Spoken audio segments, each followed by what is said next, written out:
la vidéo. OK. OK. Donc, voilà, c'est bon. La vidéo a commencé à tourner. Donc, bonsoir tout le monde. Arnaud a fait les petites présentations. Moi, je me présente, je suis César, même s'il y a marqué Arnaud de Raymond. Pensez à fermer vos micros et vous les allumerez quand on posera les questions. Bonsoir à tous. Insam, pense à éteindre ton micro.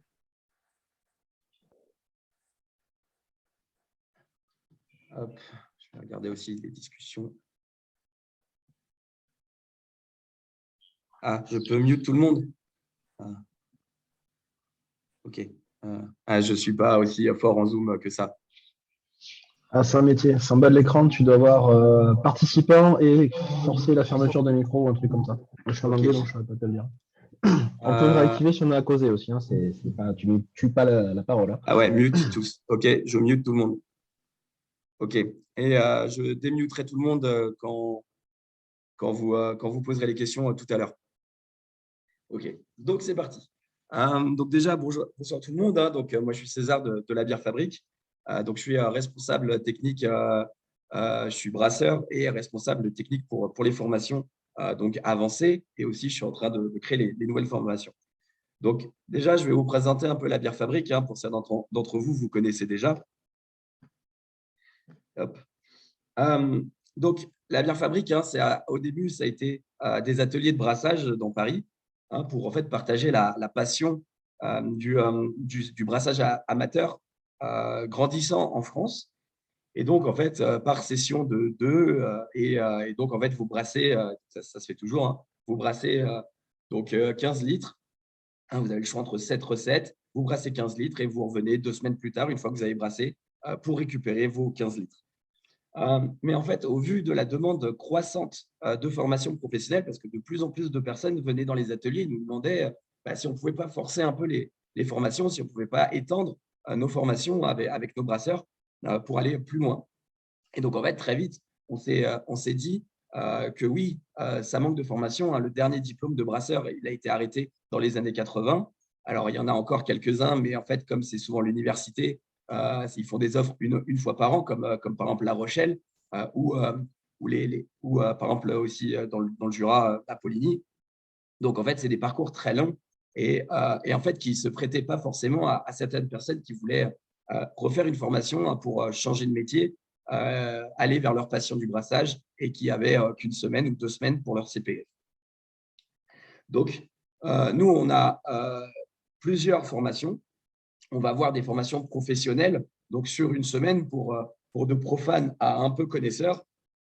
Et bien sûr, on propose une formation beaucoup plus avancée. Donc là, c'est vraiment pour des gens qui ont de l'expérience en brassage, qui peuvent venir et profiter de ces 2 semaines qui se passent une semaine à Nangeville, donc dans notre microbrasserie dans le Loiret, et une semaine à Paris. Donc, aussi, là, on est en train d'étoffer notre catalogue de formations. On est en train d'ouvrir sur des formations sur 2 jours à peu près sur la chimie de l'eau. C'est un peu un webinaire qui vous donne un avant-goût de cette future formation.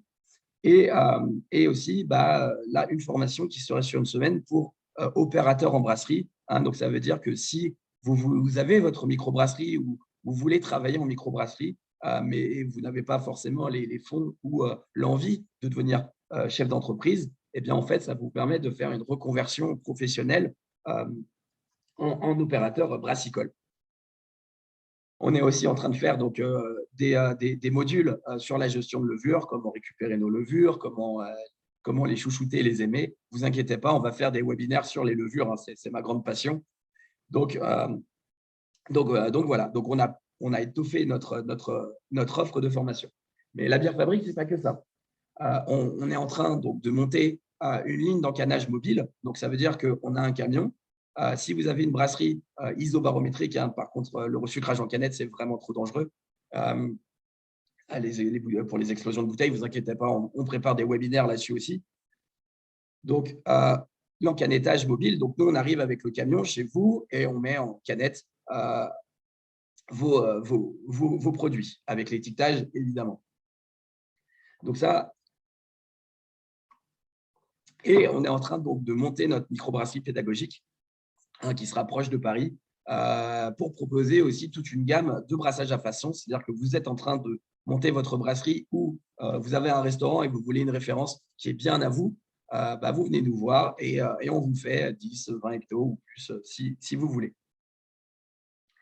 Donc voilà, donc ça c'est pour la présentation de la bière fabrique, bien sûr. Sur toutes les questions, on reviendra. Donc je vais regarder, j'ai vu qu'il y a de la discussion. Ok, c'est bonsoir à tous. Merci, c'est toujours. Donc, on va, si vous avez plein de questions, on y reviendra en fin de vidéo pendant la partie questions.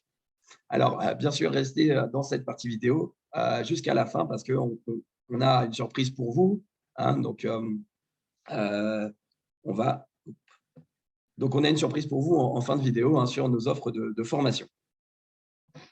Donc, on va démarrer sur l'eau, donc la gestion de l'eau. Je vais vous faire trois parties. La première partie, ça va être justement la gestion de l'eau en Occident. Pourquoi est-ce que nous, en tant qu'Occidentaux, on a beaucoup plus préféré la bière et le vin que le thé, par exemple, parce qu'on n'avait pas de thé. Et donc, évidemment, il fallait qu'on trouve une source d'hydratation. Donc, ça, c'est la première partie. C'est un peu un rappel général, historique. Ensuite, je vais parler de la gestion de l'eau en brasserie. Parce qu'en fait, la gestion de l'eau, c'est vraiment plus qu'essentiel. On va utiliser dans les brasseries très optimisées à peu près 5 litres d'eau par litre de bière. Donc ça, c'est vraiment dans les brasseries très optimisées. Et on va utiliser une plus grande quantité encore dans les brasseries non optimisées. Donc tout est une question de comment optimiser sa récupération d'eau et sa gestion des effluents. On verra aussi en fait comment une brasserie est considérée comme très polluante auprès de la communauté. Donc en fait, tout ce que vous allez devoir faire en tant que démarche lorsque vous allez monter votre microbrasserie et que vous voulez faire un brassage un peu conséquent. Je suis désolé, ma voix elle est complètement explosée. Donc voilà. Et la dernière partie, on va un peu parler de la chimie de l'eau. Donc en fait, ce que fait le pH et ce que font les minéraux dans notre produit final. Parce que c'est quand même cool de pouvoir travailler son eau et donc de maîtriser ça. Donc la maîtrise de l'eau, ça a deux concepts. On va avoir le premier qui est donc de moins dépenser d'eau. Comme je le disais, on va être souvent sur du 15, peut-être même 20 litres d'eau par litre de bière, majoritairement les rinçages. Donc, en fait, c'est comment optimiser ça, d'avoir peu d'effluents pour pouvoir être moins polluant et du coup aussi réduire aussi son impact économique, parce que l'eau, en plus, ça dépend de votre région, ça peut coûter aussi cher. Donc, réduire ça, réduire nos déchets et ensuite maîtriser, parce que quand vous allez maîtriser, que ce soit votre pH ou vos minéraux, vous allez passer de bonne bière à bière d'exception. OK. Donc très vite, donc dès la préhistoire, les humains se sont installés et ont fait des villes. Donc, même avant la révolution néolithique, on va avoir, donc dans l'Antiquité, on va avoir déjà des grosses villes, par exemple, Çatalhöyük, qui est la première mégalopole, donc du coup humaine, qui est en Turquie, qui va être la première ville sumérienne, avec l'épopée de Gilgamesh, pour ceux qui l'ont lu, qui est le premier livre écrit par les humains.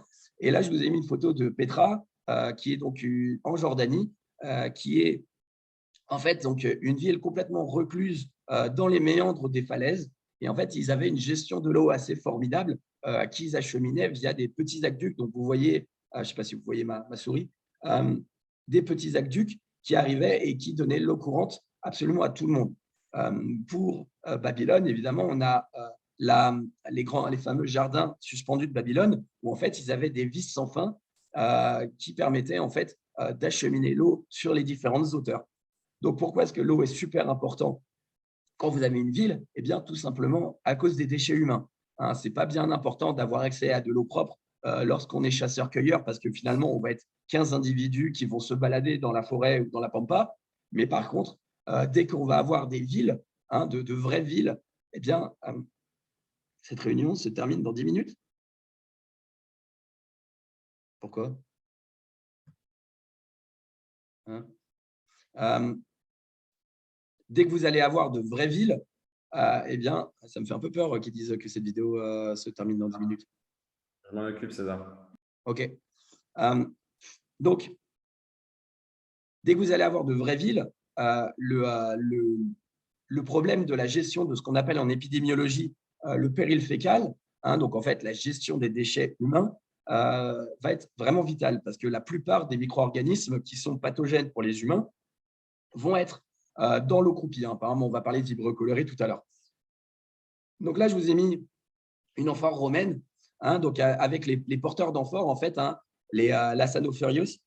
En fait, eux, c'était quoi? C'était donc en fait ceux qui portaient les amphores remplis de déjections humaines de leurs maîtres, souvent des esclaves ou des gens peu rémunérés, qui portaient et qui amenaient donc en fait les effluents soit dans le Tibre, soit dans les égouts. Donc la première chose, il me semble que c'est dans la deuxième diapo, voilà. Ici vous avez le plan de Rome, comment Rome est devenue une vraie ville. C'est grâce aux Étrusques, donc Tarquin le Superbe, Tarquin l'Ancien, Tarquin le Superbe, c'est le dernier roi. Donc en fait, c'est les Étrusques Tarquin l'Ancien qui a fait la Cloaca Maxima. Et donc en fait, c'est vraiment, ils ont, grâce à ça, purgé le forum, enfin donc les marais qui étaient à la place du forum. Et donc grâce à ça, ils ont pu en fait créer le forum et donc créer la ville. Donc la Cloaca Maxima, elle est encore en activité à l'heure actuelle, et c'était vraiment l'égout central, vous voyez, c'est ici, et donc ça se jette dans le Tibre. Donc en fait, très très vite, toutes les villes ont dû s'équiper d'égouts, et le problème, c'est qu'avec le Moyen-Âge et surtout avec les Lumières, enfin plutôt le XVe siècle et les Lumières, on a eu un rejet de l'eau. Pourquoi? Parce qu'en fait, il y a eu la peste noire et les gens croyaient que la peste était apportée, voilà, que la peste était portée via les miasmes et via l'eau. Donc, en fait, si vous prenez les gens du Moyen-Âge, ils étaient quasiment avec la même hygiène que nous, à se laver presque quotidiennement. Alors que dès le XVe siècle, après la peste noire, ils ont commencé à avoir une peur panique de l'eau et donc de ne plus utiliser l'eau pour se nettoyer. Ils se nettoyaient via des serviettes. En fait, ils se frottaient avec un linge blanc et il fallait que le linge soit sale pour prouver qu'ils étaient tout propres. Donc là, je vous ai mis le saint patron des brasseurs, Saint Arnould. Donc, on a deux saints patrons en tant que brasseurs. On va avoir Saint Arnould et Saint Arnold. Donc, deux personnes différentes. Et nous, celui qui va nous intéresser, c'est Saint Arnould. Alors, Saint Arnould, en fait, c'est qui? Eh bien, c'est un moine bénédictin du XIe siècle. Et en fait, il va voir que les gens qui buvaient de la bière étaient parfaitement sains, alors que les personnes qui buvaient l'eau étaient malades. Qui buvait l'eau croupie était malade. Donc, en fait, il a dit sa phrase, donc buvez de la bière et non pas de l'eau. Mais en fait, c'est les premières théories scientifiques. Comme je vous l'ai dit, dans l'eau, si elle n'était pas traitée, tous les effluents étaient jetés dans l'eau et donc on avait énormément de pathogènes. Donc là, on va avoir Vibrio cholerae, qui est ici. Donc, c'est vraiment le choléra. Ce n'est pas une maladie qui a disparu, loin de là. Elle a fait des ravages en Europe du 19e siècle, et elle n'a pas du tout disparu lors du tremblement de terre à Haïti en 2010 ou 2012, j'ai un doute. Des gens de l'ONG, des ONG ont apporté le choléra avec eux. Ils n'ont pas suivi les quarantaines, ils ont apporté le pathogène. Et donc, en plus d'avoir des morts, ils ont une endémie maintenant du choléra. Et le choléra, en fait, ça fait quoi? Ça fait donc des diarrhées sanglantes. On se vide littéralement de nos selles et donc on meurt de déshydratation. Et donc, le problème, c'est que pendant tout le Moyen-Âge et le 15e et 18e jusqu'aux Lumières, eh bien, en fait, les villes avaient oublié, on va dire, ou avaient gardé juste les égouts des villes romaines, mais ils n'avaient plus la notion en fait, de faire de vrais égouts. Et donc, tout allait dans la Seine, dans la Tamise pour l'Angleterre et la Seine pour Paris, et donc tout allait dans les effluents. Vous avez, donc en 1858, The Great Stink, donc en fait, ça a traumatisé les Anglais. C'était donc un fog, donc si vous êtes le brassage, la London Fog, c'est une référence à elle.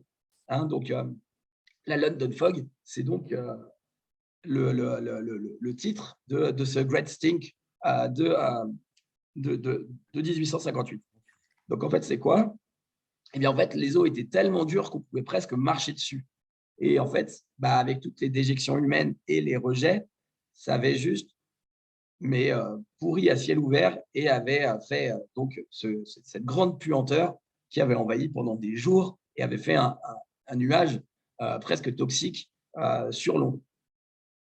Donc, avec l'agrandissement de Londres au 19e siècle et début du 20e siècle, très vite, les Anglais et les Français, hein, à Paris aussi, vont se dire qu'il faut refaire des égouts pour en fait libérer la charge fécale et envoyer beaucoup plus loin que juste sur les villes. Donc, il a fallu attendre assez. Les égouts hein, sont assez récents.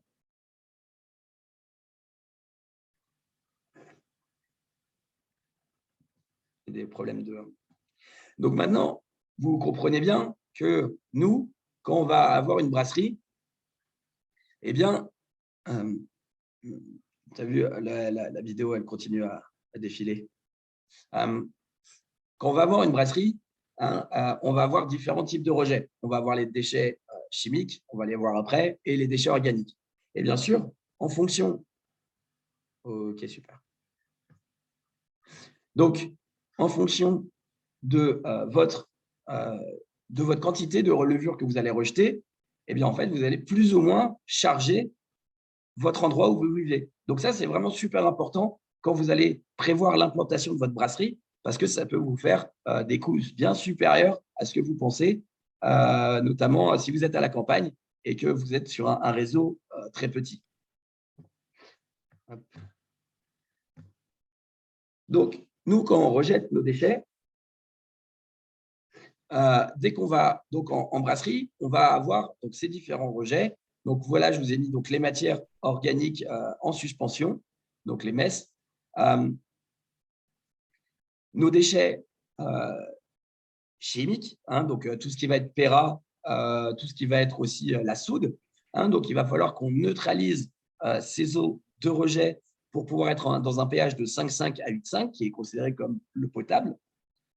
Et ensuite, il va falloir aussi, bien sûr, être à une température inférieure à 30 degrés, ce qui est souvent pas le cas hein, quand on va rejeter, par exemple, les eaux du CIP, les eaux de la brasserie, du Trub, etc., qui peuvent être très, très chaudes, hein, donc à 100 degrés pour, par exemple, le Trub ou à 90 degrés pour les CIP. Donc, il va falloir être inférieur à 30 degrés, hein, tout simplement pour ne pas tuer par la brûlure tous les micro-organismes. On va avoir aussi donc la quantité. La demande, en fait, qu'est-ce que c'est que la demande biochimique en oxygène? Eh bien, en fait, pour dégrader, donc c'est le cycle de l'azote, hein, pour ceux qui ont fait un peu d'aquariophilie, le cycle de l'azote est vraiment vital pour comprendre en fait tout ce système de l'eau. C'est-à-dire que quand on va rejeter en brasserie, on va avoir surtout des matières organiques. Ces matières organiques sont très riches en azote, hein, donc les protéines, les cellules hein, aussi, hein, donc les protéines du Trub, le houblon, les cellules de la lie, etc. Donc ça, c'est très riche en azote. Et donc, en fait, la demande biochimique en oxygène, c'est quelle est la quantité d'oxygène nécessaire et suffisante pour pouvoir dégrader mes rejets. Évidemment, plus je vais en avoir, plus je vais me demander d'oxygène. Donc ça, c'est vraiment le cycle de l'azote. Hein, c'est quand vous démarrez un aquarium, eh bien, il va falloir que vous créez votre cycle de l'azote parce que si vous mettez de la charge organique directement, vous n'avez pas assez de bactéries qui vont pouvoir faire dégrader les déchets des poissons. Et donc, vous allez avoir une chute d'oxygène et la mort de ces poissons. Ça m'est déjà arrivé, ce n'est pas très cool. Donc, c'est pour ça que, par exemple, il y a quelques années, à Rouen, il y avait un saumon qui était arrivé, qui était remonté jusqu'à Rouen et il est mort là parce qu'en fait, il n'y a plus d'oxygène à cause des déchets, justement, des rejets de déchets. Parce qu'on a une chute d'oxygène, parce qu'il faut passer de nitrite à nitrate et ça nécessite de l'oxygène. Donc, combien je vais devoir la nécessité d'avoir ma quantité d'oxygène pour dégrader mes déchets. On a aussi le DCO, hein, donc c'est la demande chimique en oxygène. Eh bien, c'est pareil, hein, ça va être combien d'oxygène je vais avoir pour dégrader ces polluants. Donc ça, hein, donc je vais finir d'abord. Donc le EH, c'est l'équivalent habitant. Hein, donc on parle de déjection humaine. Hein, donc on va considérer qu'un habitant fait à peu près 60 grammes de DBO, donc de demande biochimique en oxygène par jour. Donc 60 grammes qui vont nécessiter 5 jours pour être traités. Ensuite, on va avoir aussi de l'azote global. Hein, comme je vous disais, c'est important d'avoir l'azote. C'est exactement le même principe.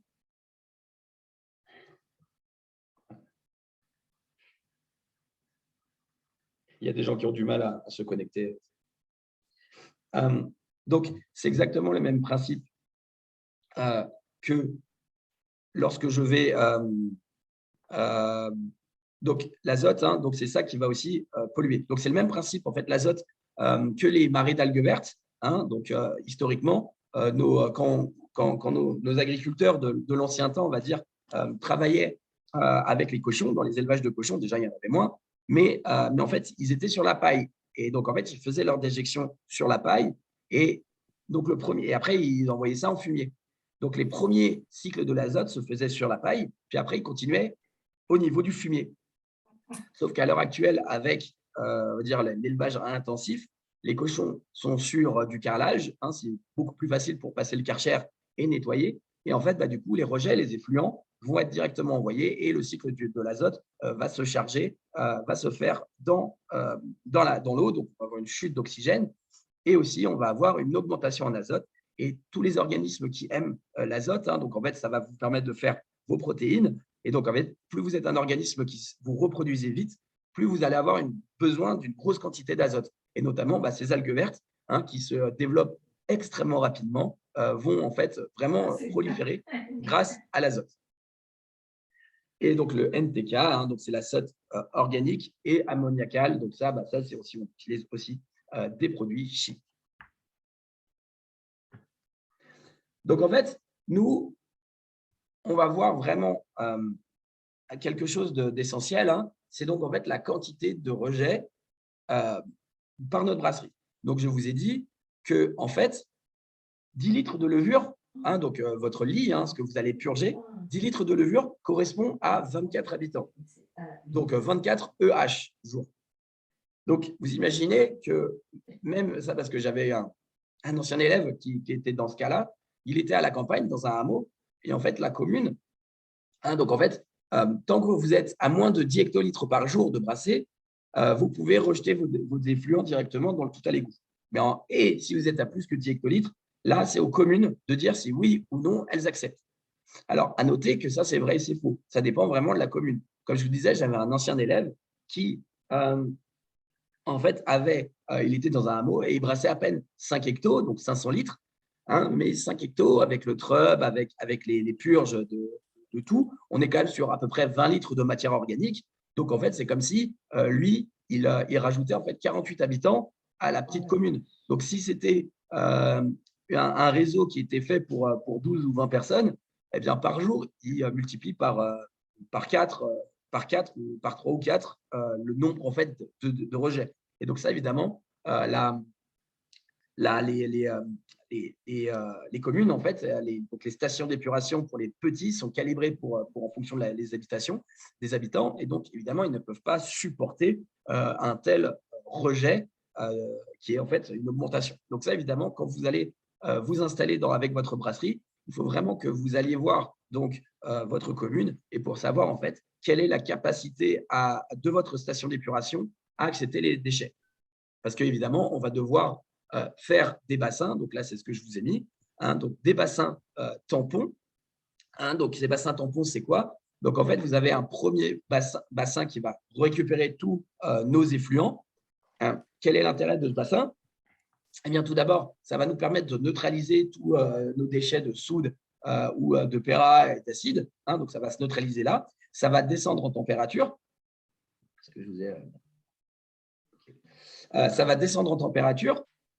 Donc, on va pouvoir être à moins de 30 degrés. On va pouvoir contrôler le pH, évidemment, donc entre 5,5 et 8,5. Et on va faire une aération de ce mou, enfin de ce melting pot d'effluents. On va pouvoir aussi avoir donc en fait des vis sans fin qui vont, bon ça évidemment c'est quand même des belles installations, euh, donc en fait qui vont pouvoir récupérer toutes les matières vraiment solides, genre par exemple tous les débris de verre cassé, les morceaux de paille, si vous avez utilisé du poivre dans vos brassages, etc., que vous avez tout envoyé dans vos effluents, eh bien en fait on va pouvoir les compacter via une vis sans fin et les envoyer dans des poubelles. On va aussi pouvoir après, plus tard, avoir des filtres qui vont récupérer tout ce qui va être les levures, les houblons, etc. Donc, qui ont été neutralisés donc à pH de 5,5 et 8,5. Et on va pouvoir après faire de l'épandage auprès des agriculteurs ou faire de la nourriture pour cochons.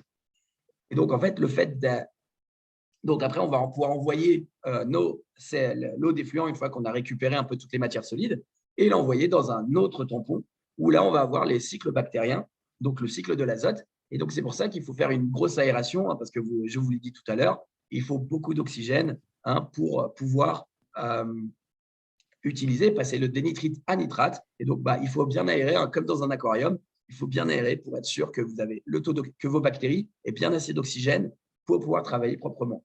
Donc après, vous pouvez avoir encore une cuve tampon, donc avec par exemple là où c'est un bassin à ciel ouvert, où vous allez avoir des plantes.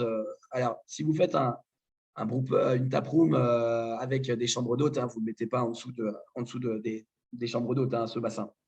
Mais donc ce bassin, vous allez mettre des plantes dedans. Évidemment, aucun poisson ne va pouvoir vivre dedans parce qu'en fait, vous allez avoir encore ce travail. Et en fait, dès que vous allez vouloir, soit en fait, ça part de façon naturelle dans la terre et donc du coup rejoint en fait le cycle de l'eau, ou soit vous allez pouvoir, une fois que vous avez fini votre premier bassin, donc je vous rappelle que vous êtes entre 5,5 et 8,5, que vous avez de pH, que vous êtes à moins de 30 degrés et que vous avez passé assez de temps, donc 5 jours, assez de temps pour en fait faire ces premiers cycles. En fait, l'eau, en fonction de la quantité comme je vous disais, là, de MES, de DBO, etc., vous allez pouvoir les calculer et en fait renvoyer de la station d'épuration. Comme le premier cycle a été déjà fait, eh bien finalement, vous n'allez pas surcharger la station d'épuration qui est parfois pas calibrée pour des brasseries.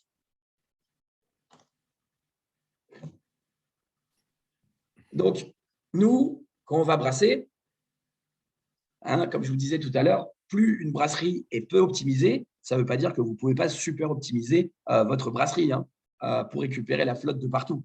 Mais en fait, quasiment 80% de l'eau utilisée, quand je vous parlais de 15 à 20 litres par litre de bière, 15 à 20 litres d'eau consommée par litre de bière, vous voyez, déjà à la fin du mois, ça peut faire des factures, voire à la fin de l'année.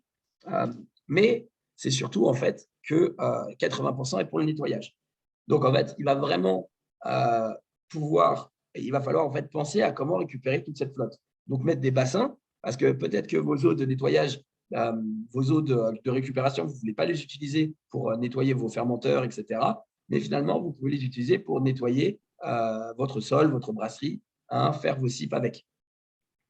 C'est comme ça que les grosses brasseries, genre les Duvel, les Cronenbourg et tout, arrivent à réduire leur taux drastiquement. Cronenbourg est passé de 10 litres par litre de bière à 5 litres ou quasiment 3 litres, là, en l'espace de 10-15 ans. Donc, comment faire des bonnes pratiques? Mettre des compteurs et suivre en fait votre consommation d'eau pour en fait vraiment réfléchir à comment moins utiliser et mieux utiliser. Donc, évidemment, avoir un CIP, ça va vous permettre en fait de réutiliser par exemple votre soude plusieurs fois et donc du coup en fait utiliser moins d'eau. Il y a aussi des systèmes de CIP avec donc le système de nettoyage est par en fait jet, donc il n'y a pas de recirculation, donc c'est par petits jets et donc ça évidemment ça utilise moins de soude, moins d'eau et donc le nettoyage est d'autant plus facile parce que du coup on a peu de soude dans le fermenteur. C'est vraiment la soude qui va vraiment utiliser beaucoup d'eau parce que c'est jamais trop bien nettoyé et c'est toujours en fait gras. Donc, c'est pour ça que vous pouvez utiliser de l'eau chaude pour rincer la première fois la soude. La soude va mieux se dissoudre dans votre eau chaude et donc après, vous pouvez rincer à l'eau froide. À noter que quand vous allez nettoyer la soude, il faut mieux avoir une eau alcaline. Si vous avez de l'eau, genre des montagnes, les Vosges, l'Auvergne, etc., ou par exemple aussi toutes les Caraïbes, la Réunion où il n'y a pas il n'y a pas de calcaire, eh bien, en fait, finalement, vous avez une eau qui est peu alcaline. Donc, c'est très bien pour brasser de la bière, mais en contrepartie, ce n'est pas très, très bien pour laver la soude. Donc, quand je vais récupérer mes eaux de refroidissement, ça peut être utilisé pour le brassage, mais ça peut être aussi utilisé dans des gros bacs de rétention qui permettent en fait de récupérer du coup le maximum et d'être réutilisé. Les Karcher à moyenne pression, c'est très intéressant parce que un Karcher, ça utilise moins d'eau. Donc, pour les nettoyages, par exemple, la brasserie, évidemment, pas quand vous êtes en train d'embouteiller, mais quand vous avez terminé tout dans votre brasserie, parce qu'évidemment, on met plein de particules en suspension. Donc, c'est plutôt à la fin de la semaine, quand vous êtes dans la satisfaction de rincer, de nettoyer votre brasserie, un petit coup de Karcher, ça va bien nettoyer tous les biofilms derrière les fermenteurs, sur les fermenteurs et tout. Et on va pouvoir après, donc moyenne pression pour ne pas détruire tout. Genre, par exemple, les résistances, si vous avez des thermoplongeurs, donc les résistances à l'intérieur de la cuve d'ébullition, par exemple, ou d'empâtage, vous pouvez avoir des thermoplongeurs. Bien, si vous avez des Karcher à haute pression, vous pouvez endommager vos résistances. Moyenne pression, non, beaucoup moins. Donc après, pour retirer toutes les protéines qui se sont accumulées dessus.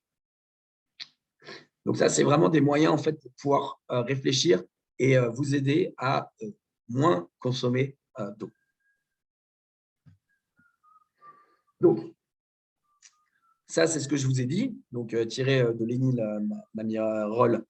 Donc, le projet, vous pouvez taper ça sur Internet. Donc, c'est dans le Jura. Ils ont fait toute une étude en fait sur les microbrasseries. Parce que ça, en fait, le problème, c'est qu'on a une très bonne gestion auprès de l'ARS des effluents des grosses brasseries, mais les microbrasseries restent encore, somme toute, assez. C'est trop récent en fait pour l'administration française. Et donc, du coup, ils n'ont pas encore réfléchi à faire des normes en fait, pour les microbrasseries. Donc, c'est pour ça que la plupart des microbrasseries envoient directement au tout à l'égout, ce qui peut augmenter les charges et peut être délétère pour les stations d'épuration. Donc là, 10 litres de lit correspondent en fait… soit la 5, soit Arte. Okay. Hop, je vais essayer de remute.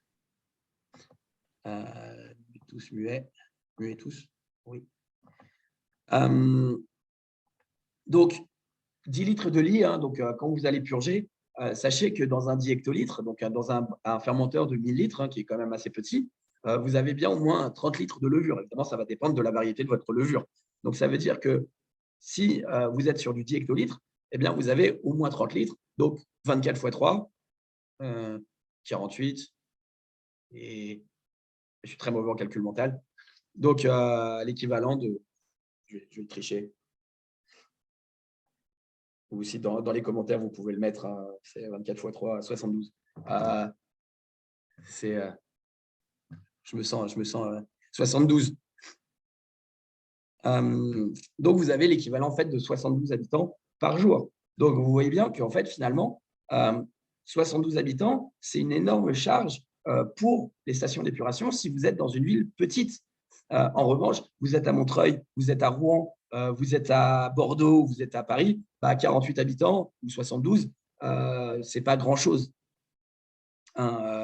Donc, évidemment, vous pouvez parfaitement faire vos rejets à tout à l'égout. Et donc là, évidemment, mais par contre, à partir du moment où vous faites 10 hectolitres par jour, il va falloir quand même contacter l'ARS parce que nul n'est censé ignorer la loi. Et donc, c'est la loi de contacter les ARS pour pouvoir, en fait, qu'ils vous disent l'aval de votre commune, de vous dire si oui ou non, ils peuvent prendre en charge vos effluents. S'ils ne peuvent pas, eh bien, du coup, vous allez devoir avoir un bac de rétention. Comme je vous ai expliqué, donc le premier bac qui va permettre de neutraliser votre eau, oxygéner et agiter pour pouvoir en fait faire votre premier cycle de l'azote. Donc, ce premier bac, c'est vraiment le bac essentiel. Et une fois qu'il a diminué sa charge, je vais pouvoir transférer dans un autre bac tampon pour éviter de toujours en lui mettre dedans et qu'en fait, il soit à l'infini, toujours avec une charge énorme. Donc,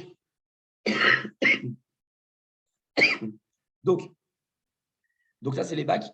Nous, en brasserie, on va faire donc énormément d'azote, comme je vous l'ai dit, les lies des levures, c'est très riche en protéines. Le trub qu'on va jeter, c'est très riche en protéines. Les houblons aussi, donc c'est du carbone et de l'azote, mais aussi du phosphore, du phosphate. Dans le grain, on va avoir beaucoup de phosphate. C'est ce qui va permettre l'acidification de la mèche. Je vous vois un peu la formation sur l'eau ou les formations avancées. Donc, quand je vous parlais donc, de l'alimentation porcine, c'était tout à l'heure avec récupérer les lits, les faire sécher. Hein, donc, par exemple, si vous avez une centrifugeuse, la 90% des brasseries font moins de 1000 hectos à l'année. Donc, c'est vrai qu'une centrifugeuse, ce n'est pas forcément dans toutes les brasseries. Mais en fait, du coup, vous allez avoir quelque chose, un petit compact bien sec. Et c'est ce petit compact bien sec que vous pouvez envoyer pour l'alimentation porcine. Ou bien sûr, dans les usines de méthanisation.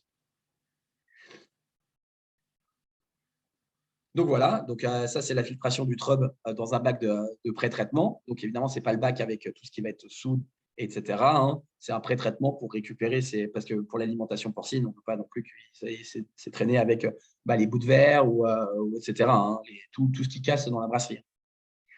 Donc l'objectif, hein, c'est vraiment de pouvoir être entre 4 et 6 litres d'eau pour 1 litre de bière. Hein, et ça va vraiment… Hein, donc ça vous permet d'avoir seulement 3 à 5 litres d'effluent. Hein, donc nous, les déchets que l'on veut, c'est donc 3 à 5 litres d'effluent, 40 à 120 grammes de DCO. Donc, les DCO, rappelez-vous, c'est la charge chimique. Les DBO, on veut avoir entre 20 et 40 grammes de DBO. Donc, ça veut dire inférieur aux humains. Donc, un humain, un EH, c'est 60 grammes. Donc, nous, on veut inférieur. Et bien sûr, avoir peu de particules en suspension. Donc, ça, c'est vraiment les objectifs de votre brasserie, en fait, de relâcher ces eaux-là dans le système d'évacuation de l'eau.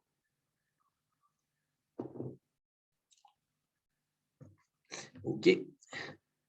Donc, maintenant que j'ai fait un peu le tour, je ne vais pas non plus trop spoiler.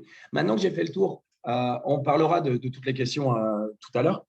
Maintenant que j'ai fait le tour en fait, de ce qu'il y avait sur les rejets de l'eau, hein, donc les points importants. Hein, donc, si vous êtes dans un endroit qui ne peut pas supporter, donc c'est-à-dire en gros, vous êtes hors de zone urbaine, ça va être très compliqué. Il va falloir des bacs de rétention. Et donc, nous, à la brasserie, chez la brasserie fondamentale, nous, ce sont des bacs souterrains. Donc, vous imaginez bien qu'on a des belles grosses cuves. Hein, c'est des projets de terrassement. Donc, ça coûte très cher de faire des terrassements. Vous pouvez bien sûr, chez Gallia, ils ont des grandes cuves dehors. Hein, donc, du coup, en fait, vous ne faites pas de terrassement, mais il faut faire une belle dalle parce que vous imaginez bien, elles doivent faire, je ne sais pas, genre peut-être 15 mètres de haut.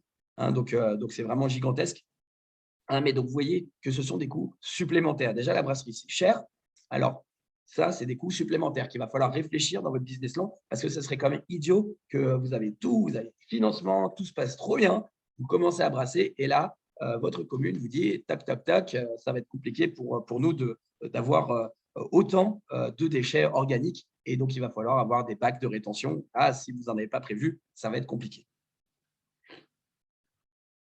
Donc, maintenant, je vais vous présenter un peu pourquoi le pH est super important pour l'eau, hein, pour la bière, je veux dire. Donc là, maintenant, on va parler de brasserie en elle-même. Donc, la brasserie en elle-même, ça veut dire, moi, en tant que brasseur, ce que je vais pouvoir faire, donc ça, évidemment, même en tant que brasseur à la maison, je vais pouvoir travailler mon pH. C'est vraiment le truc le plus simple. Et vous verrez, quand vous allez travailler votre pH, vous allez vraiment passer à des bières beaucoup plus stables et bien meilleures, plus reproductives. Donc déjà, pourquoi travailler son pH? Et bien du coup, hein, les enzymes, elles travaillent, les enzymes donc, du malt travaillent dans des milieux acides parce que les cellules, que ce soit humaines ou bactériens, ou tout ça, sont acides. Donc en fait, déjà à travailler, c'est comme si on les faisait travailler comme à la maison. Donc évidemment, on va être beaucoup plus efficace dans notre saccharification. Donc, on va avoir une plage de 5.1 à 5.6, hein, tout va dépendre de ce que vous voulez faire. Et donc là, vous allez pouvoir travailler sur les enzymes qui vous plaisent. Hein, donc, ça veut dire que si vous voulez travailler des bières très sèches, vous allez être autour des 5.1, 5.2 pour pouvoir travaillé sur votre bêta et votre dextrinase limite. Hein, donc, les dextrinase limites, c'est les enzymes qui vont découper très finement les 1,6 de l'amidon. Donc, ça qui va vous permettre de libérer complètement et d'avoir des sucres résiduels très, très faibles en taille. Donc, du coup, avoir des bières très sèches. Par contre, vous voulez faire une bière très, très charnue, très ronde, eh bien, vous allez pouvoir travailler sur du 5.2, pardon, 5.5, 5.6. Et donc là, en fait, ça va vous permettre de travailler majoritairement sur l'alpha, qui va faire majoritairement des sucres résiduels, mais ça, suivez la formation, vous verrez que ce n'est pas vraiment vrai. Mais donc, vous allez pouvoir travailler sur le corps de votre bière grâce au pH. Évidemment, il va falloir aussi acidifier à l'ébullition. On ne veut pas, en fait, parce que si vous rincez et que vous avez une eau alcaline, déjà, le rinçage doit être inférieur à 7 de pH. Pourquoi? Parce que sinon, on peut extraire des tanins. Si on extrait les tanins du grain, eh bien, le problème, c'est que les tanins, vous savez, c'est comme dans les vins du Sud, quand on dit les vins tanniques. En fait, ils vont coller, ça va être un côté très âpre. Et donc là, c'est pareil. Ça veut dire qu'on va risquer d'avoir cette sensation d'astringence. Et quand on va balancer un peu d'amertume donnée par les houblons, en fait, on va être ultra astringent. Parce que aussi, l'isomérisation des acides alpha va être d'autant plus efficace à un pH alcalin, donc autour des 6. Et là, je vous ai mis un petit papier ici. Donc Hayashi et Namiki, qui vous montrent en fait la courbe de la réaction de Maillard. La réaction de Maillard, c'est la caramélisation. C'est faire du caramel. C'est pourquoi les steaks, quand vous les faites chauffer, ils deviennent marrons. C'est les maltes caramel. C'est parce qu'ils sont tout raillés de façon à haute température. Et donc, du coup, en fait, ils caramélisent. Et donc là, vous voyez les courbes de browning, donc de devenir marron, et pH de 3, évidemment, nous, 3.5, on ne veut pas ça dans notre bière, mais pH de 6. Ça, c'est souvent quand on est, par exemple, tous les brasseurs dans des régions très calcaires, que ce soit le bassin parisien, Toulon et tout ça. Quand vous allez, même si vous avez travaillé votre pH à 5.5, mettons, en fait, vous allez, par les rinçages, remonter en fait, à 6. Et vous allez cuire votre mou à 6 de pH. Et en fait, ça explique pourquoi, dès que vous faites des blondes, ça devient des ambrés. Vous voyez, la coloration est vraiment supérieure. Donc, à pH de 9, ça, vous ne buvez pas un truc à 9. Mais vous voyez que plus on est alcalin, plus en fait, on va avoir cette réaction de Maillard. Donc, cette réaction de Maillard, ça va nous donner donc, les mélanoïdines qui vont donner de la couleur. Donc, évidemment, si vous voulez faire une petite blonde, avoir une ambrée, ce n'est pas forcément tip-top. Mais aussi, si vous êtes à pH de 6, votre isomérisation, elle va être d'autant plus efficace. Et si elle est beaucoup plus efficace, en fait, vos calculs d'isomérisation sont un peu faux. Et donc, en fait, vous risquez d'avoir déjà une extraction des tanins, donc une sensation d'amer beaucoup plus importante, une isomérisation plus importante, les tanins, ça alcalinise, et en fait, on a un cercle négatif donc avec ça qui va être tout le temps. Donc, évidemment, nous, quand on veut travailler notre bière, on va donc faire une première acidification de notre mèche pour faire travailler nos enzymes et bien les faire travailler donc, au pH que l'on veut. Et après, on va re-acidifier pour travailler au pH de 5.1 à 5.2 pour avoir une isomérisation agréable et puis avoir peu de Maillard. Évidemment, les levures, elles vont acidifier leur milieu autour des 4.5. Et donc, comme le pH, c'est une échelle logarithmique, donc ça veut dire qu'on va de 10 en 10, qu'on va de 1 en 1, ça fait x10 en fait. Donc, il y a 5 fois plus d'acide dans le 5 que dans le 6. Et bien, du coup, les levures, elles ont moins travaillé si vous êtes à 5.1 et qu'elles descendent à 4.5. Elles ont à moins travailler que si vous êtes à 6. Ça doit être Arnaud qui doit rigoler avec eux. Donc, évidemment, ça va aussi être à pH de 4.5, ça va stabiliser mon mou. Parce qu'en fait, être inférieur à pH de 5, déjà, ça va empêcher la plupart des micro-organismes pathogènes de travailler. Donc, même si vous voulez faire des softs, ou des bières avec peu d'alcool, donc bières sans alcool, ne vous inquiétez pas, on prépare un webinaire aussi dessus, des bières sans alcool, il va falloir acidifier pour être sûr que vous êtes des bières à être stables microbiologiquement parlant. Donc, ça veut dire à moins de 5. Donc, 4.5. Le vin, c'est à 3.5. Donc, évidemment, c'est pour ça que pour faire des bières sans alcool, c'est limite plus facile de faire une Berliner Weiss parce que vous êtes à 3.5 et en plus, l'acidité va donner une texture qui va être compensée en fait l'alcool. Et bien sûr, évidemment, la dégustation, l'amertume, et l'acidité va jouer sur le goût. Hein. Et là, en fait, on est 7 milliards de palais différents. Il y en a qui vont adorer les acides, d'autres moins. Hein. Et évidemment, notre amertume, ça veut dire que si vous travaillez bien votre pH, là, moi, c'est ce que je me suis rendu compte dans les brasseries où je travaillais. En fait, vous pouvez houblonner à des énormes quantités sans que ça… Et en fait, votre bière reste équilibrée. Donc ça, c'est vraiment très agréable. En fait. Donc, vous allez pouvoir, par exemple, si vous voulez faire des New England IPA, ça, c'est l'exemple que je donne tout le temps, faire, par exemple, un empâtage à 5,6 pour en fait faire vraiment beaucoup de corps, beaucoup de dextrine.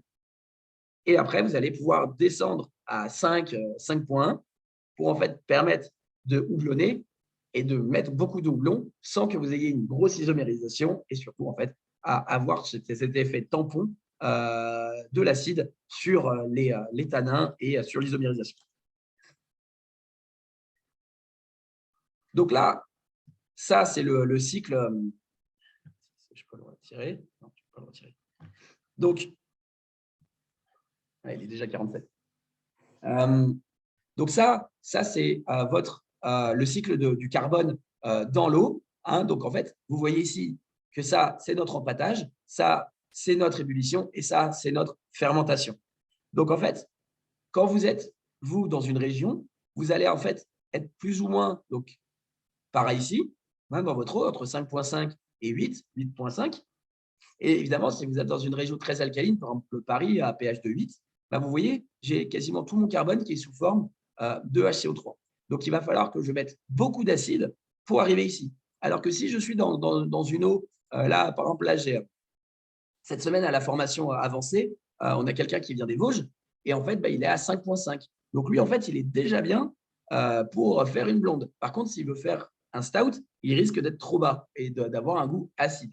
Donc là, vous voyez bien que travailler sur l'alcalinité de mon eau, ça va me permettre de vraiment travailler tous les styles de bière. Donc là, je vous ai mis le tableau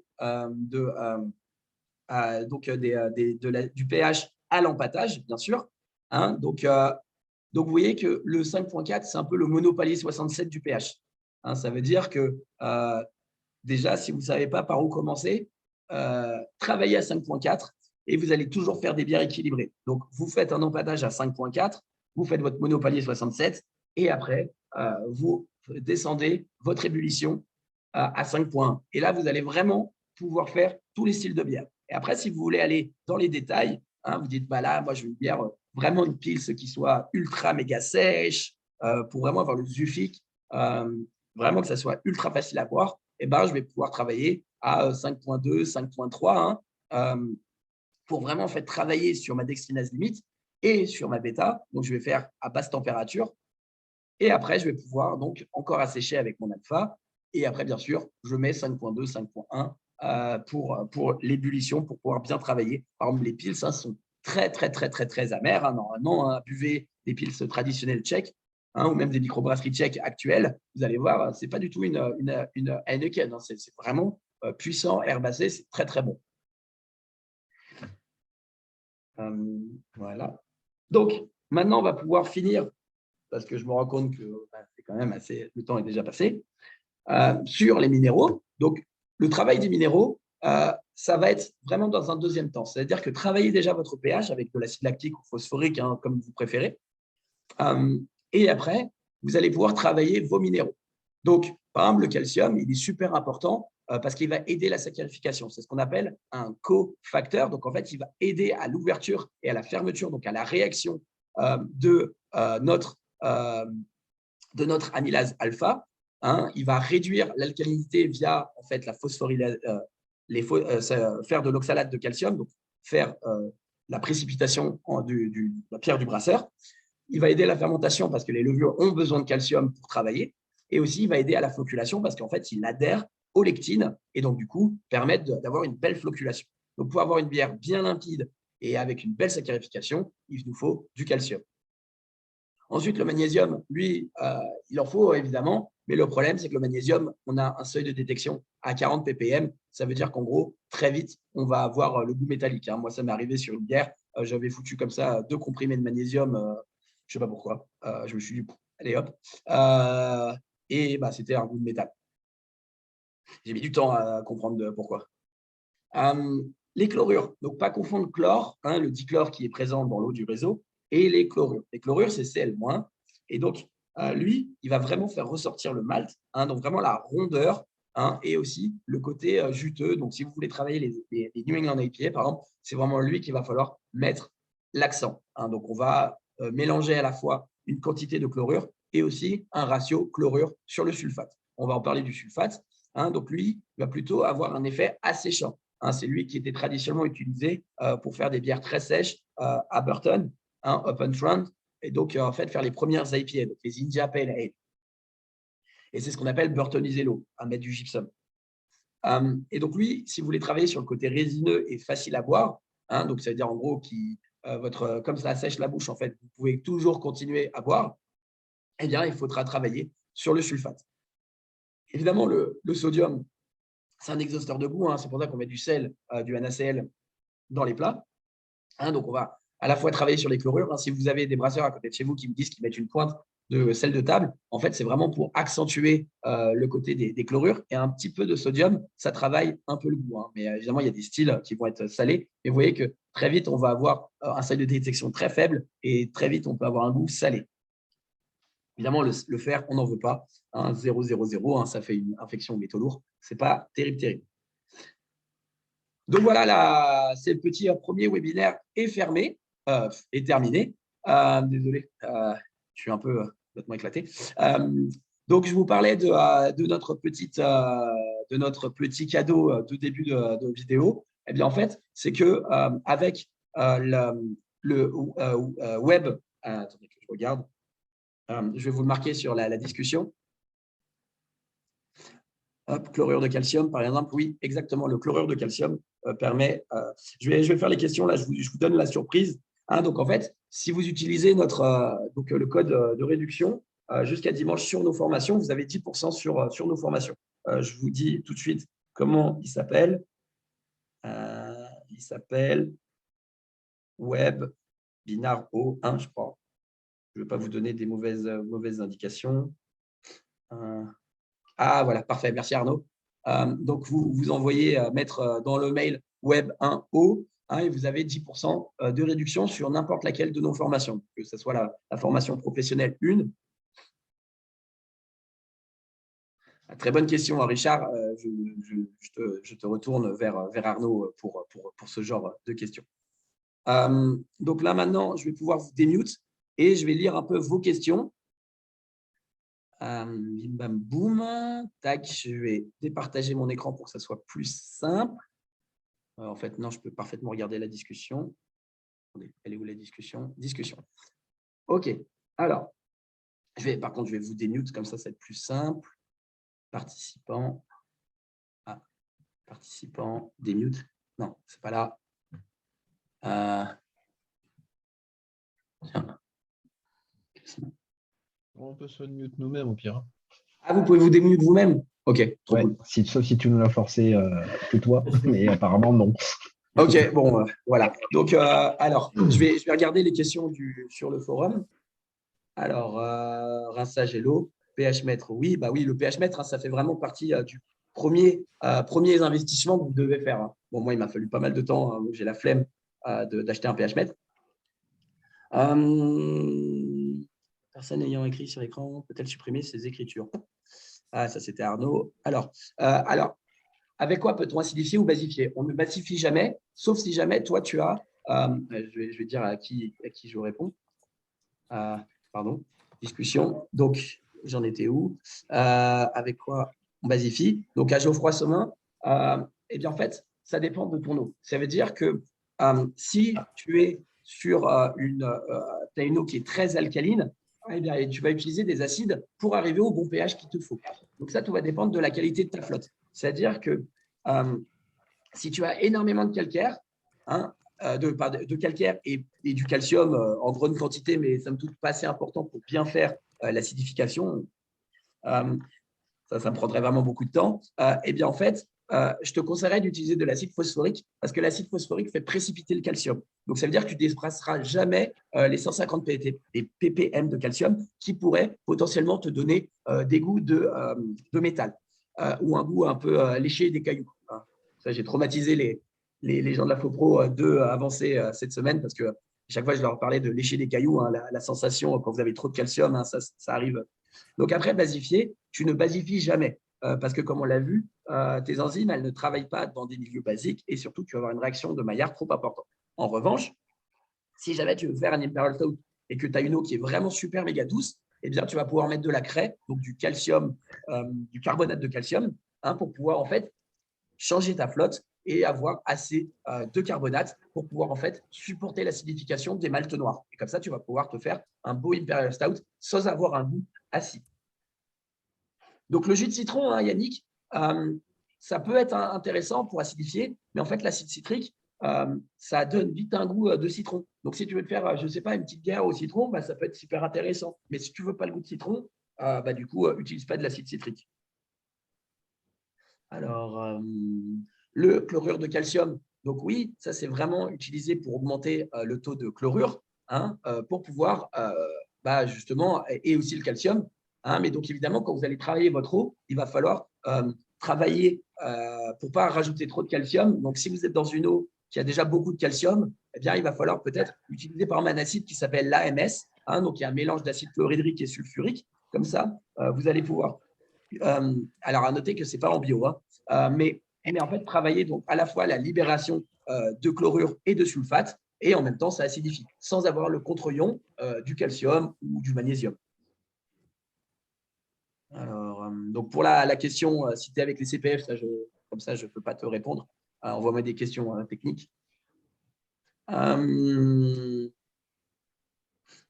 Alors, la question, quels sont tous les aménagements à faire pour une brasserie qui possède sa propre fosse septique?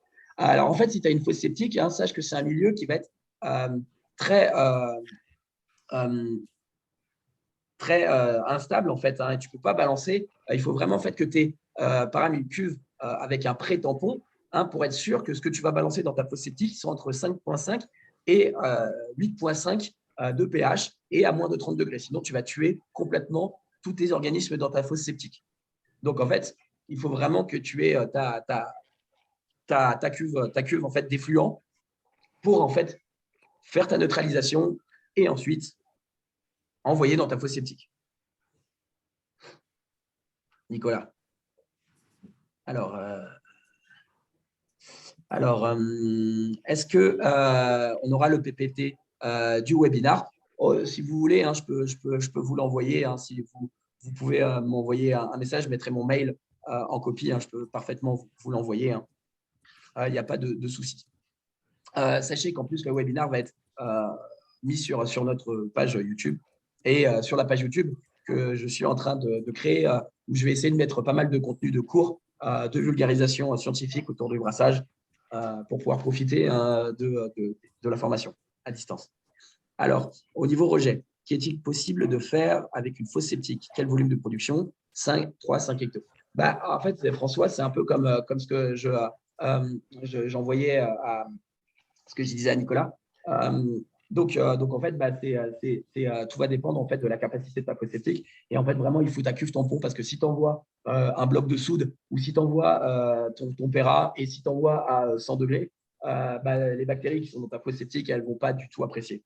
Donc vraiment, en fait, il te faut une cuve d'effluent pour pouvoir en fait, faire au moins ta neutralisation et après l'envoyer dans ta fosse septique. Je vais trop vite. Voilà, bah, comme disait Yannick, hein, la soude et fosse septique, ce n'est pas tip top. Je vais rajouter le type. Un problème d'une blonde qui vire à l'ambré. Eh bien, en fait, bah, ta blonde, hein, Savina, c'est vraiment en fait le truc de pendant l'ébullition. Hein, moi, c'est vraiment, j'ai vu ça, je faisais que des ambrés, hein, et la plupart des brasseurs maison font des ambrés. Et depuis, hein, c'est ce que j'expliquais, c'est vraiment, il faut que tu contrôles ton pH à l'ébullition parce qu'en fait, le pH à l'empâtage, ça va vraiment travailler sur la saccharification de tes enzymes. Hein. Par contre, l'ébullition à l'empâtage, comme tu vas monter à 100 degrés, c'est là où tu vas voir la réaction de Maillard très forte. Et donc, si tu es à 6 de pH, parce que tu as rincé, tu es sur une eau qui est genre bah, tu es genre Paris, Montreuil, enfin toute la région parisienne, ou même tu es dans le sud, Toulon, peu importe, et bien en fait, quand tu vas rincer, déjà tu vas extraire, si tu rinces avec une eau qui est à plus que 7 de pH, et bien en fait, tu vas avoir énormément de tanins, et ce sont les tanins, les polyphénols et les protéines qui vont en fait devenir des mélanoïdines. Et donc, du coup, bah, plus tu en as, plus ça colore. Et donc, du coup, bah, tu donnes tout pour faire une ambrée. Donc, vraiment, si tu veux rester sur une belle blonde, eh bien, tu fais donc ton empâtage en fonction de ce que tu veux, comme rondeur ou pas. Et après, tu mets à 5,1, tu corriges avant l'ébullition ou pendant l'ébullition, juste avant, tu mets à 5,1, donc une petite touche d'acide lactique ou phosphorique ou AMS, hein, comme vous voulez. Et, et voilà, et en fait, tu devrais avoir des belles blondes. Le site comme mon eau de brassage. Alors, mon eau de brassage, moi, je trouve qu'il est vraiment bien. Après, je ne suis pas très, très fan de ces calculs parce que je les ai testés et en fait, je tombais toujours faux. En fait, il faut vraiment avoir un bon ratio d'eau. Comme je vous disais, votre ratio d'eau, c'est super important parce que plus vous en mettez, plus vous allez avoir de carbonate. Et donc, tout va dépendre en fait de votre ratio d'eau. Donc, si vous faites un truc classique, hein, donc le classique, hein, c'est ratio 3 litres d'eau par kilo de grain, monopalier 67 et 5,4 de pH. Ça, c'est vraiment pour faire toutes les bières, travailler là-dessus et après, vous pourrez travailler autre chose. Moi, j'aime beaucoup mon eau de brassage, ouais, et pour calculer mais tout va dépendre après de comment tu rinces et quand tu fais un haut ratio d'eau, etc. Donc voilà. Mais après, oui, il est très fiable. Moi, je me base toujours dessus pour savoir les minéraux de ma flotte pour pouvoir retravailler les minéraux. Alors, est-il possible d'utiliser l'eau de pluie? Alors, en fait, l'eau de pluie, hein, c'est une eau qui va qui va pas du tout être minéralisée, hein, ou très peu minéralisée. Et donc, nous, on a besoin, déjà, nos levures vont avoir besoin d'une certaine minéralité pour vivre. Et donc, après, tu peux par contre travailler avec 50% de pluie, ou si tu as une eau qui est très dure, genre Paris, tu peux parfaitement utiliser 75% de pluie et 25% d'eau du réseau. Je ne conseille pas à utiliser de l'eau de Paris, de pluie de Paris. Alors, on peut utiliser du malt acide pour les brassins. Alors oui, le malt acide, en fait, c'est vraiment fait pour ça. C'est-à-dire que les Allemands, pour rester dans leur Hanasgebot, ils doivent utiliser le grain pour acidifier. Donc, en fait, il y a une fermentation acide sur le grain et on considère que 1% de ma recette va être quasiment 0,1 de pH. Encore une fois, il faut avoir le bon ratio d'eau parce que si tu mets, genre, par exemple, 5 de ratio d'eau, tu vas avoir beaucoup plus de carbonate. Donc, du coup, tu vas avoir une acidification beaucoup moins importante. Attention au malt acide, à partir de 10%, on considère que tu peux avoir le goût de yaourt. Hein, donc, attention à l'utiliser. Est-ce réglementaire? Je ne comprends pas. C'est lié.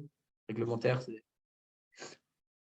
Alors, qu'apporte le magnésium du malt? Alors, le magnésium, il va un peu… Je peux me permettre, c'est moi, Corentin, c'est lié. En fait, l'eau de pluie, c'était pour le nettoyage des cuves et de la brasserie, et savoir si on peut l'utiliser en circuit fermé pour le refroidissement du mou. Ah, bien sûr, c'est même très bien pour le refroidissement parce que du coup, tu as une eau qui est très douce. En revanche, pour les nettoyages, étant donné qu'elle n'est pas minéralisée, tu vas voir, par exemple, pour ta soude, ça va être beaucoup plus complexe pour rincer la soude. Mais par contre, pour rincer ton sol et tout ça, il n'y a pas de souci. Hein. Et ton circuit de rinçage, c'est même mieux parce que tu ne vas pas encrouter avec des calcaires ton échangeur à plaques qui va finalement toujours s'encrouter avec du calcaire. Alors Adrien, donc, le magnésium, hein, donc, il va permettre d'acidifier aussi notre mèche. Hein. Le calcium et le magnésium vont entrer dans l'acidification de notre mèche. Déjà, ça c'est important. Les levures vont avoir besoin de magnésium pour vivre. Mais attention, le magnésium vite donne un goût métallique. Hein, donc, moi, je suis un peu parano sur le magnésium parce qu'en fait, il y en a beaucoup dans le grain. Et donc, en fait, tu as bien assez de magnésium dans ton grain plutôt que d'utiliser des sels. Après, si tu regardes les tableaux en fait, ce que les sels apportent en magnésium versus chlorure ou sulfate, tu vois qu'ils apportent quand même, somme toute, peu de magnésium. Mais par exemple, si tu as une eau qui est par exemple, très riche en calcium et pauvre en magnésium, tu vois, genre, tu peux, plutôt que de mettre que du chlorure de calcium, tu vas mettre majoritairement du chlorure de calcium et un petit peu de chlorure de magnésium. Comme ça, en fait, tu ne vas pas trop rajouter en calcium. Donc, c'est pour ça qu'il faut jouer avec quasiment tous les minéraux. Alors, quatrième. Donc, je n'ai pas encore de brasserie. J'ai tout de même une question. Quelles sont les conditions pour utiliser l'eau d'une source dans une propriété? Alors, en fait, si tu veux utiliser l'eau de ta source, tu dois la faire tester tous les 6 mois, en fait 2 fois par an minimum. Tu peux évidemment la faire tester plus que 2 fois par an, mais si tu veux utiliser la source, tu dois la faire tester par l'ARS et par des laboratoires certifiés pour dire qu'elle est propre à la consommation. Donc, ta verre est parti. Le rapport, alors, Samuel, je vais trop vite. C'est sensible. Alors, le rapport chlorure-sulfate, en fait, qu'est-ce que c'est? Alors, le rapport chlorure-sulfate, en fait, c'est une question de quantité de chlorure et de sulfate, un peu comme le sel. C'est un exhausteur de goût, mais il faut en mettre un petit peu pour pouvoir bien sûr le sentir. Donc là, en fait, c'est plus tu vas avoir un ratio chlorure-sulfate important, donc c'est-à-dire plus de chlorure que de sulfate, genre par exemple 2 fois plus, 3 fois plus, 5 fois plus de chlorure que de sulfate. Mettons, alors je suis très mauvais en calcul mental, mais mettons, je mets 150 ppm de chlorure et 50 ppm de sulfate. Et bah, du coup, je vais vraiment arrondir ma bière, je vais vraiment faire sortir tous les arômes donc du houblon, etc. Donc, le côté fruit exotique de mes houblons et aussi le malt. Donc, ça peut être très intéressant pour une ambrée si tu as envie de vraiment faire ressortir le malt. À l'inverse, eh bien, tu peux avoir l'inverse. Ça veut dire 3 ou 5 fois plus de sulfate que de chlorure. Et donc là, tu vas avoir une bière qui va être très sèche et qui va faire ressortir plutôt les houblons plutôt résineux, genre le Chinook, tout ça, ou les houblons nobles. C'est très intéressant. Si tu prends les eaux comme Button-on-Trent ou Dortmund, tu vas voir qu'eux, ils ont un rapport de 7 fois plus de sulfate que de chlorure. Donc, en fait, c'est pour ça qu'ils ont des bières super sèches. Donc, vous inquiétez pas, vous aurez le PPT. Alors, oui, il faut anticiper les demandes à l'ARS. Comme je vous disais, en fait, pour les petites structures, ils n'ont pas encore de protocole vraiment bien rodé en fait, pour comment on peut dire, pour tout bien faire. Donc, pour les microbrasseries, mais c'est en train de se mettre en place. Il y a l'étude qui a été faite à Poligny avec toutes les microbrasseries du Jura. C'est vraiment une étude très intéressante. Et donc, moi, quand je m'occupais en fait, d'une brasserie à Rouen, donc je m'étais renseigné auprès des rejets de l'eau. Et en fait, il expliquait qu'il avait le document pour les grosses brasseries, mais pas pour les petites. Donc, ça, évidemment, c'est une question de temps pour que ça soit bien légiféré. Parce que c'est hyper important. On a de plus en plus de microbrasseries, en plus qui sont souvent dans des endroits un peu de la campagne. Et donc, il faut absolument pouvoir supporter en fait, que les stations d'épuration supportent ces grosses quantités de matière organique. Si vous allez en Allemagne, les rejets de brasserie sont considérés comme des biohazards, donc des problèmes. Alors, Nicolas, si dans la fosse, on envoie les résidus type trub, les levures, les cuves tampons. Alors oui, dans la théorie, oui, tu peux parfaitement envoyer ton trub et tes levures dans ta fosse septique, ça va être mangé. Mais encore une fois, tu vas vraiment, le mieux, c'est de pouvoir se dire si ta fosse septique peut être aérée et remuée, agitée, pour pouvoir avoir assez d'oxygène pour pouvoir être sûr que tes bactéries ne prennent pas trop cher à manger, à avoir toujours trop à manger. Après, ça fait comme les Monty Python, un petit chocolat et ils explosent. Donc, Émilie, pourquoi c'est gênant de perturber les bactéries de la fosse septique? Eh bien, en fait, si tu tues tes bactéries de la fosse septique, elles ne vont pas pouvoir faire le travail. Donc, en fait, tu vas juste accumuler des déchets et si elles sont mortes, elles ne vont pas exister. Donc, elles ne vont pas faire leur travail. César, si je peux juste poser une question supplémentaire, parce qu'il y avait la suite. Effectivement, il est sur la brasserie, on est dans un petit village, effectivement. La brasserie a sa fosse septique associée directement au bâtiment, puisque c'est un ancien garage de 400 mètres carrés. Ouais. Donc, effectivement, dans la fosse septique, j'en vois que les résidus, on va dire, organiques. Ouais. Alors, effectivement, en termes d'oxygénation, ça, j'avoue que je ne peux pas forcément le mesurer. La question étant, quel est le risque, pareil, si par contre, je parallélise sur une autre sortie mes rejets de soude et d'acide à 2%, du coup, sur directement le puisard, qui logiquement, du coup, se balance directement après dans la terre comme un puisard d'une fosse septique habituelle, quoi, En fait, il faut vraiment plus avoir une cuve de rejet où tu vas pouvoir neutraliser tes rejets. Et après, une fois que c'est entre 5,5 et 8,5, tu l'envoies dans la fosse septique. D'accord. Et à 30 degrés, bien sûr. et de l'envoyer directement dans le puisard, parce que le puisard, en fait, c'est juste un truc de stock de flotte qui sort de la fosse septique. En fait, c'est la flotte drainée depuis la fosse septique qui a été Ah, sanifiée par les bactéries. c'est sûr Du coup, que ça va, comment on peut dire, c'est sûr que ça va se neutraliser, évidemment, hein, parce que la soude, c'est peu concentré et donc ça va vite se neutraliser. Si tu envoies aussi beaucoup d'eau dans le puisard, tu vas neutraliser. Et puis si tu envoies les acides ou les paras, ça va se neutraliser. Euh, mais, Mhm. euh, mais du coup, en fait, il faut vraiment que tu n'envoies pas dans ta fosse septique tes trucs concentrés parce que même à 2%, ça va te tuer tes bactéries. Ah oui, non, mais ça c'est sûr. En fait, on a fait deux évacuations, une directement, qui donne accès directement à la fosse septique et une qui donne accès directement au puisard, en fait. Bah, c'est parfait. Effectivement, dans la fosse septique, je voulais savoir surtout s'il n'y avait pas un risque entre guillemets légal, parce que même si c'est que à 2%, envoyer de la soude et de l'acide dans la nature. Alors, j'ai un souvenir de tes cours qu'on avait fait ensemble, où effectivement, les rejets comme ça sont moins graves enfin, ça fait des pollutions moins importantes que des rejets biologiques comme justement le trouble et levure ou éventuellement les drèches. Savoir effectivement s'il y avait un blocage légal sur ce genre de concentration à envoyer ça dans le puisard, quoi. Parce qu'après, le puisard, du coup, logiquement, si j'ai bien compris, ça part littéralement dans le Le, sol, le, quoi. Ça se barre. le légal, c'est tes rejets doivent être entre 5,5 et 8,5 et à 30 degrés de D'accord. pH et à 30 degrés. Donc, c'est ça le légal. Donc, si je peux mesurer le pH de mon puisard, en fait, je peux justifier que. Exactement. Ok, Yes, d'accord, ça marche. de tes rejets Super, que tu envoies merci. dans le puisard. Ok, super, merci. Alors, doit-on indiquer l'étiquette des adjuvants pour corriger l'eau? Alors, Romain, en fait, tout va dépendre de la quantité d'alcool que tu as en termes d'alcool. Ça veut dire que si tu es à moins de 2,8%, tu dois indiquer tout, parce qu'on considère que c'est un soft. Enfin, un soft. C'est une bière low alcool. Donc, du coup, en fait, tu dois mettre tout. Et même les fiches, tu sais, pour 100 ml, ça te donne tant d'énergie, etc.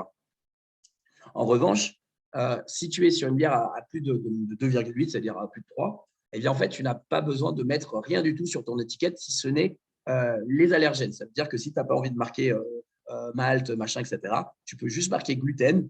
Hein, mettons que tu fais un Imperial Stout à la cacahuète, eh ben, tu peux juste marquer arachide et gluten. Voilà, c'est tout. Alors, ça me fait plaisir, Audrey. Ça. Easy Calculator, ouais, ça, c'est vachement bien. Hein. Donc, on vous enverra les PPT. Voilà, c'est interdit d'utiliser l'eau de pluie pour l'agroalimentaire parce que c'est pas minéral. Mais par contre, pour tout ce qui est lavage ou par exemple le mettre pour ton échangeur à plaques et voilà, ton nettoyage du sol, c'est très bien. Comment je fais si l'ARS ne fournit pas les données qu'il me faut juste le pH des polluants? En fait, du coup, avec toi, mon eau de brassage, pour Matt, mon eau de brassage, c'est là où il est vraiment cool, hein, pour le pH et les minéraux, parce qu'en fait, il fait de la grosse compilation de data. Hein, et donc, en fait, il a vraiment les ARS, souvent, en fait, il faut remonter jusqu'à Mathusalem pour avoir un peu accès. Mais mon eau de brassage, il n'a pas plus de données. Voilà. Là, pour le coup, du coup, il va falloir que tu fasses analyser ton eau via un laboratoire. Je crois que ça coûte 40, 50 euros quoi, dans les laboratoires. Donc, tu fais analyser et après, tu t'y retrouves. Merci Romain, ça fait plaisir. Ouais, je vais essayer de récupérer ma voix. OK. Est-ce que vous avez d'autres questions? Ouais, j'étais à TBS avant. Et après, je suis rentré chez moi à Paris.